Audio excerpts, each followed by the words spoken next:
真正的透明不是没有秘密，而是能自在地与秘密共存。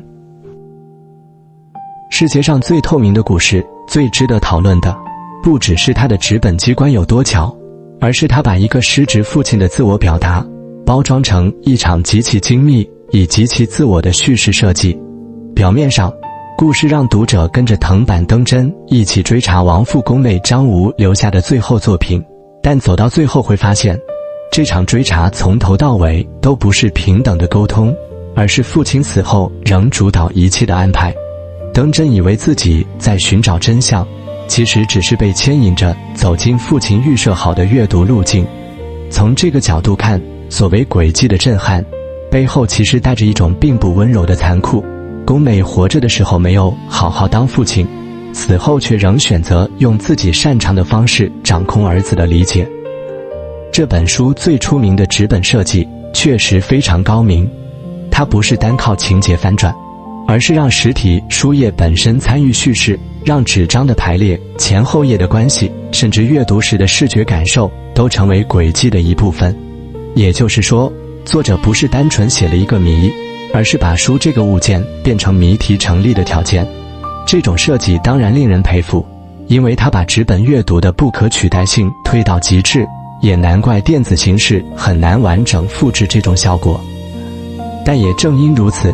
这部作品最耐人寻味的地方反而变成，宫内张吾到底是在传达感情，还是在宣示自己最后一次的主导权？他没有在儿子成长时承担责任，没有给出陪伴，也没有留下真正能正面说出口的关心。可是到了最后，他仍然选择把情感包进一层层设计里，要求儿子必须穿过他打造的迷宫，才有资格接近那份所谓的心仪。这让整个结局带有一种矛盾感，他看似深情，实际上却也暴露出宫内一以贯之的自我中心。他连表达爱都要用自己最擅长、最能掌控局面的方式来完成。因此，世界上最透明的故事这本书的高明之处，不只是把父子情阅读媒介推理机关绑在一起，而是让读者同时感受到两种相反的东西。一方面，你会惊叹这个设计实在厉害；另一方面，你也会忍不住怀疑，这是不是一个失格父亲对儿子做出的最后一次自我辩护？他让人看见的，不只是迟来的情感，也是不肯放下主导权的父权残影。这样一来，所谓的感动就不再只是和解，而更像是一种带着刺的理解。儿子终于看懂父亲了，但看懂的同时也有父亲的自私。主角藤坂登真的母亲是校对工作者，而父亲是著名推理作家宫内张吾，他是他们婚外情的证据。母亲先因车祸去世，2年后，从未真正相认的父亲宫内也病逝。此后，宫内的婚生子松方彭晃联络登真，希望他协助寻找父亲生前留下却下落不明的遗稿，世界上最透明的故事。于是，登真开始踏上一场像推理小说一样的访查之旅。登真一开始并不是因为爱父亲才答应这件事，相反的，他相信自己对宫内怀有强烈的怨恨。宫内是知名作家，却也是个私生活混乱、伤人无数的男人。登真从小与母亲相依为命，几乎是完全被排除在父亲的人生之外。他表面上是在找遗稿，实际上更像是在替自己寻找一个可以名正言顺地憎恨父亲的理由。陪他调查的人是编辑雾子，雾子熟悉出版流程，也理解作家、编辑、校对之间那种微妙又复杂的关系，因此他不只是助手，更像引导登真一步步看清真相的人。随着两人走访宫内的家属、前编辑、旧识与情人，故事像洋葱一样一层层剥开。调查过程中，登真原本以为会听到更多证明宫内恶劣的材料，但实际听见的却比想象中复杂得多。有人厌恶宫内的自私与暴躁，有人承认自己曾深受其害，也有人无法否认他在创作上的才华与某些时刻流露的温柔。最重要的是，登真慢慢发现，父亲留下的并不只是遗告失踪这个谜，而是一张巨大的人际网，以及许多被刻意隐藏的情感痕迹。这份调查不只让他重新认识那个陌生的父亲，也开始动摇他对母亲的理解。原来，母亲并不是单纯的受害者，她对宫内的感情，她选择沉默的理由，她留下来的种种痕迹，都暗示着事情远比登真以为的更深沉。小说中很重要的一条线，是登真对写作与真心的理解不断改变。他原先相信，小说会暴露作者真正的本性，因此只要找到遗稿，就能看穿宫内到底是什么样的人。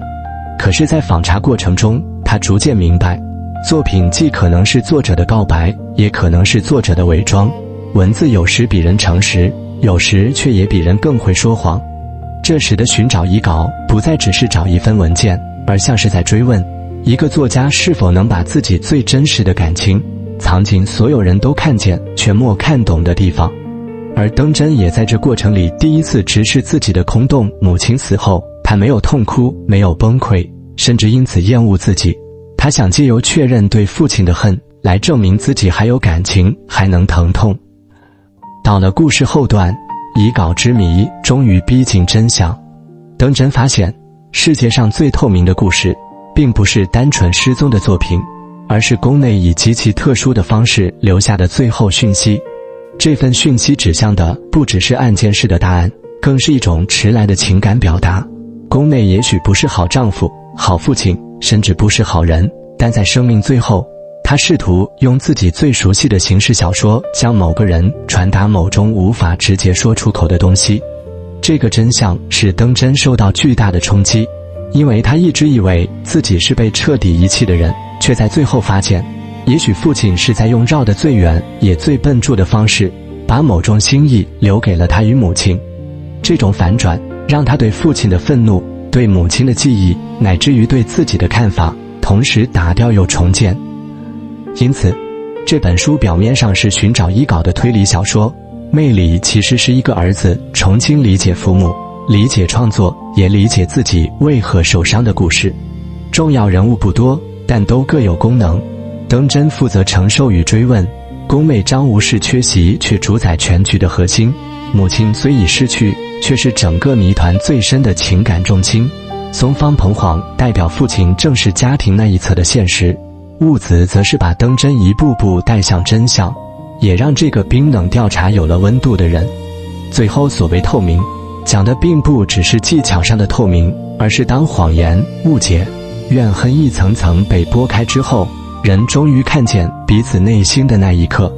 也因此，这本书真正留下的不只是好厉害的轨迹，而是一种安静但后劲很犟的哀伤与温柔。宫内张无与藤坂登真的父子关系最残酷的地方在于，这段关系从一开始就不是建立不起来，而是父亲根本没有去建立。登真的人生里，宫内始终不是一个能依靠、能对话、能给出保护的人，而只是一个遥远又耀眼的名字。这个名字属于文坛，属于外界的赞美与议论，却从来没有真正属于儿子的日常生活。对登真来说，父亲不是缺席一阵子，而是几乎缺席了整个成长。也因此，他对宫内的感情不是单纯的思念，而更接近一种被抛下之后留下的后遗症，失落、愤怒、疏离，甚至会怀疑是不是自己不够重要，才不值得被父亲选择。所以，登真追查遗稿，表面上像是在处理父亲死后留下的问题，实际上更像是在清理父亲生前逃避过的责任。他不是单纯想知道父亲留下了什么，而是想知道这个多年来把自己排除在人生之外的男人，到底有没有真正把自己当成儿子看待过。这场追查之所以让人难受，就在于它本来不该存在。正常的父子关系应该在活着的时候靠陪伴、说话、承担去建立，但登真得到的却只有父亲死后留下的痕迹，逼得他只能从碎片里反推一份本来早就该被给出的情感。宫内这个角色之所以复杂，不是因为他有缺点却仍可爱，而是因为他很典型地展现出一种自私的人。他也许不是完全没有感情，但他永远把自己的世界摆在别人前面。他可以把心力投注在写作，名声与自我表达上，却没有把同样的诚意放进父亲这个角色里。他不是不懂情感的重要，而是没有选择承担情感的责任。这正是他最该被批判的地方。一个人有才华，不能成为他失职的借口；一个人内心有牵挂，也不能抵消他常年缺席造成的伤害。登真的转变因此更显得沉重。他不是在追查中被父亲感动，而是在一次次逼近真相的过程中，看见父亲原来并非全然冷血，却也因此更清楚地意识到，知道父亲心里曾有自己，并不能抹去父亲实际上没有尽责的事实。这种理解不是治愈，反而更接近一种成年后的清醒。你终于明白，父亲不是不在乎，而是他在乎的远远不够，也表达得太晚，太自我，太不负责任。所以这段父子情最刺痛人的地方，不在于失去，而在于延误。宫妹并不是没有机会成为父亲，而是一次又一次错过、逃开，最后才用自己熟悉的方式留下某种迟来的表示。但对登真来说，这种迟来并不浪漫，它更像是一种讽刺。当儿子最需要父亲的时候，父亲不在；等到父亲终于想说些什么的时候，已经只能透过死亡后的痕迹来补课。于是，世界上最透明的故事里的父子情，最终不是一段令人安慰的和解，而是一场对失职父亲的迟来辨认。登真终于看懂了宫妹，也终于明白，有些爱即使存在，若没有责任去承接，最后仍然只是让人受伤的残影。